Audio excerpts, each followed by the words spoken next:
ചോറ്റാനിക്കൽ ലക്ഷ്മി ശരിക്കും എന്താണ് അതിന്റെ ജോണർ എന്ന് പറയാൻ? ആനക്കഥയാണ്.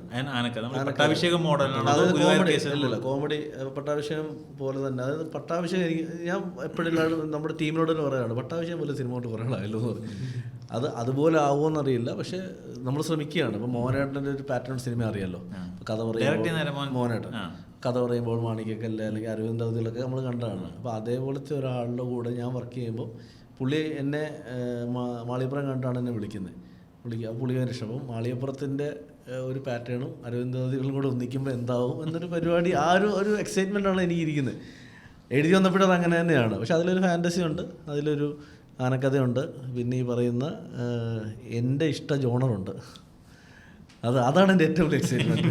എനിക്ക് വരെ ഇഷ്ടമുള്ള ജോണർ ഒരു ഡിവൈൻ ഫാൻറ്റസി പരിപാടി ഉണ്ട് അതിൽ. പിന്നെ ഏറ്റവും വലിയത് ഗോകുലം പോലത്തെ ഒരു പ്രൊഡക്ഷൻ എല്ലാവരും കൊതിക്കുക. അത് എല്ലാവരും ആഗ്രഹിക്കുന്ന ഒരു വലിയ പ്രൊഡക്ഷൻ. ഞാൻ മലയാളത്തിൽ ഏറ്റവും കൂടുതൽ വർക്ക് ചെയ്യണമെന്ന് ആഗ്രഹിച്ച 2-3 പ്രൊഡക്ഷനുകളിൽ ഒന്ന് ആൻഡ്രോ ജോസഫ് പ്രൊഡക്ഷനാണ്. അത് ഞാൻ വർക്ക് ചെയ്തു. ഇപ്പോൾ ഗോകുലത്തിനോട് വർക്ക് ചെയ്യാൻ പോകുന്നു, അതൊരു ആശീർവാദം. നമ്മളിതൊക്കെ നമുക്ക് കൊതിയാണല്ലോ ഇങ്ങനെ അല്ല പോകണം. അതായത് നമ്മുടെ ആഗ്രഹങ്ങളാണ്. അപ്പോൾ ഇങ്ങനെ ഓരോന്നോരോന്നായിട്ടാണല്ലോ നമ്മൾ നേടിക്കൊണ്ടിരിക്കുന്നത്. അപ്പോൾ അതിൽ ഇങ്ങനെ ഇത് കേട്ട് ബാക്കി പ്രൊഡ്യൂസേഴ്സ് അവിടെ എല്ലാവരുടെയും കൂടെ വേണം, എനിക്ക് എല്ലാവരെയും വേണം, ഞാൻ ഡിസ്റ്റിൻ ചെയ്യണമെന്ന് കേൾക്കണ്ട.